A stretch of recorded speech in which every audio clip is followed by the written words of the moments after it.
할렐루야, 반갑습니다. 오늘은 누가복음 2장 1절에서 7절 말씀으로 그때 하나님의 시간에 라는 제목으로 말씀의 은혜를 나누길 원합니다.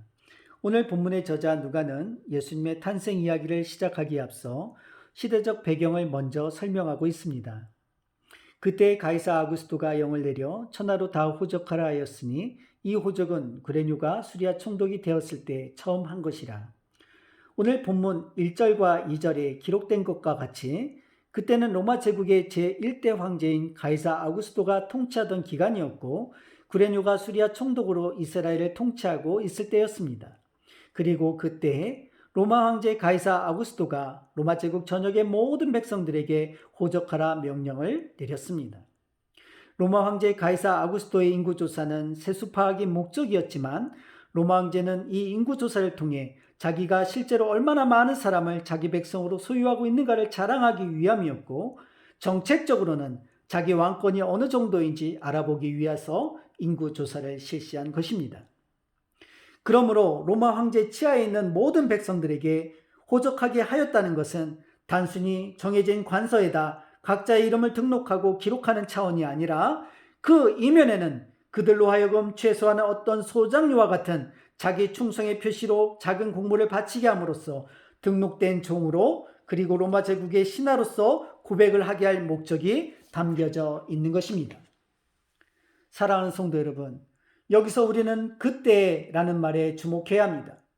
그때란 가깝게는 로마 황제 가이사 아구스토가 호적하라 명령한 때이고 당시의 황제 가이사 아구스토로가 범세계적 평화 시대를 열었다고 이교도들로부터 구세주와 주님으로 환호와 칭송을 받았던 때이며 당시 로마 제국의 영토가 동쪽은 유프라데스 강에서부터 서쪽은 대서양 연안까지 그리고 남쪽은 사하라 사막에서부터 북쪽의 다뉴브 강까지 이르렀으며 한편 모든 길은 로마로 통한다라는 말이 생길 정도로 수도 로마와 각 지역을 연결하는 도로가 거미줄처럼 만들어지고 곳곳에 새로운 도시가 건설되었던 그때라는 말을 함의하고 있는 것입니다. 바로 그때, 인간의 역사 속에 흐르는 시간에 그때 하나님은 다른 일을 계획하셨습니다. 그것은 약속하셨던 메시아를 이 땅에 보내시는 것이며 진정한 왕, 만왕의 왕이신 예수 그리스도께서 다윗의 출생지인 베들레헴에서 나셔야 하는 것이었습니다. 성도 여러분, 구약의 미가 선지자는 베들레헴에 나실 그리스도를 다음과 같이 예언했습니다. 베들레헴 에브라다야, 너는 유다 족속 중에 작을지라도 이스라엘을 다스릴 자가 내게서 내게로 나올 것이라. 그의 근본은 상고에 영원히 있느니라. 아멘. 성도 여러분, 그런데 놀랍게도 이 말씀은 가이사 아구스토에 의해서 성취되었다는 것입니다. 당시 갈릴리 나사렛에 있던 요셉과 마리아를 가이사 아구스토의 영으로 인하여 고향인 베들레헴으로 돌아오게 함으로써 베들레헴에서 아기 예수님이 탄생하게 된 것입니다. 사랑하는 성도 여러분, 여기서 우리가 무엇을 깨닫게 됩니까? 세상의 역사가 하나님에 의해서 예수 그리스도 중심으로 흘러가고 있음을 보게 하는 것입니다. 예수님이 태어나실 당시 세상은 로마 황제의 강력한 권세 아래 있었습니다. 그래서 사람들은 생각하기에 이 세상이 권력을 가진 사람들에 의해서 움직인다고 그들은 믿었지만 실제로는 눈에 보이지 않으시는 하늘의 하나님의 말씀으로 움직여지고 있음을 보여주고 있는 것입니다. 그러므로 사랑하는 성도 여러분, 눈에 보이는 세상 권세보다 눈에 보이지 않는 하나님의 권세에 더 집중하시기 바랍니다. 우리가 하나님은 모든 역사 가운데 당신의 뜻을 이루시는 분이심을 우리가 믿는다면 오늘 우리의 삶에도 하나님의 온전하신 뜻이 이루어지기를 기도하며 겸손히 주님의 뜻을 구하는 저와 여러분 되시기를 주님의 이름으로 축복합니다. 내 생각보다 더 크신 하나님을 붙드십시오. 그분을 경험하십시오. 그분을 붙드시는 성도님들 되시기를 간절히 축복합니다. 그러면 마리아와 요셉은 어떤 계획을 가졌을까요? 아마도 마리아는 나사렛에서 아기 예수님을 출산하기를 원했을 것입니다. 왜냐하면 당시에 이미 마리아는 성녀로 잉태되어 만삭의 몸이 되었으며 나사렛에서 베들레헴까지 약 140km의 거리를 최소 3일을 거쳐 여행한다는 것은 산모에게 큰 무리이기 때문이었습니다. 그러면 그들이 베들레헴으로 가는 것을 포기했을까요? 전혀 그렇지 않습니다. 성경은 그들이 다윗의 집 족속이므로 갈릴리 나사렛에서 베들레헴이라는 다윗의 동네로 올라갔다고 기록하고 있기 때문입니다. 여기서 다윗의 집 족속이므로 라는 이 말씀은 요셉과 마리아의 고향이 베들레헴이기 때문에 호적하기 위해서 어쩔 수 없이 갔다는 의미가 아니라 요셉과 마리아의 마음속에는 이미 베들레헴에서 메시아가 나실 것이라는 미가서 5장 2절의 예언의 말씀을 믿고 있었을 뿐만 아니라 로마 황제의 칙령이 하나님의 주권적 계획을 이루는 수단으로 사용됨을 믿고 그 예언이 성취되도록 순종하며 걸어갔다는 것입니다. 사랑하는 성도 여러분, 세상의 모든 역사, 모든 일 속에는 은밀하게 진행되는 하나님의 계획과 하나님의 일이 있음을 깨달아야 합니다. 그리고 그 일은 생명이신 예수 그리스도를 중심으로 움직이고 있는 것입니다. 우리의 삶 속에 때때로 이해할 수 없는 여러 일들이 펼쳐질 때 그때도 하나님의 역사는 계속되어지고 있는 것입니다. 그러므로 사랑하는 성도 여러분, 여러분 안에서 일어나는 모든 일들이 예수 그리스도를 향한 영광이 되게 하십시오. 때론 고난도, 때로는 기쁨도, 때로는 슬픔도 다 그리스도 예수가 여러분 안에서 존귀하게 나타날 수 있도록 그렇게 아버지 주님의 뜻을 행하는 저와 여러분 되시길 주님의 이름으로 축복합니다. 오늘 본문의 저자인 누가는 그 사실을 본문 6절에서 또 다른 그때라는 말로 잘 드러내고 있습니다. 오늘 누가복음 2장 6절 말씀 제가 봉독해 드립니다. 거기 있을 그때 해산한 날이 차서, 여기서 그때라는 말은 하나님의 시간 카이로스를 가리키는 것입니다. 카이로스는 하나님과 나의 관계 속에서 나타나는 의미 있는 시간입니다. 하나님과 함께하는 시간입니다. 예수 그리스도의 오심과 그분의 삶과 십자가의 죽음과 부활을 통해 인류를 구원해 가시는 하나님의 섭리가 담긴 시간입니다.